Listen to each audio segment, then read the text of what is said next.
Kumustahin natin ang sitwasyon sa North Luzon Expressway ngayong kinukumpuni ang Marilao Interchange Bridge matapos malpok doon ang dalawang truck kahapon. Live mula sa NLEX sa Marilao, Bulacan, may unang balita si EJ Gomez. EJ.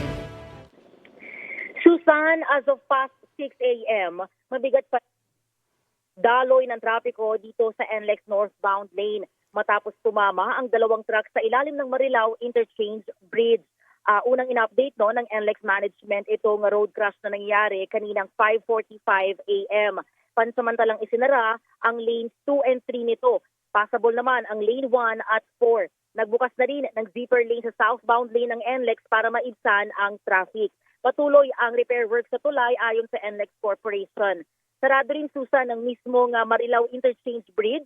Hindi ito passable mapasasakyan man o motorsiklo. Kaya naman inaabisuhan ng mga motorista, partikular yung mga dumaraan sa MacArthur Highway na tumahak muna ng alternatibong mga ruta.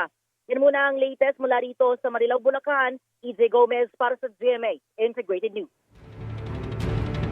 Gusto mo bang mauna sa mga balita? Mag-subscribe na sa GMA Integrated News sa YouTube at tumutok sa unang balita.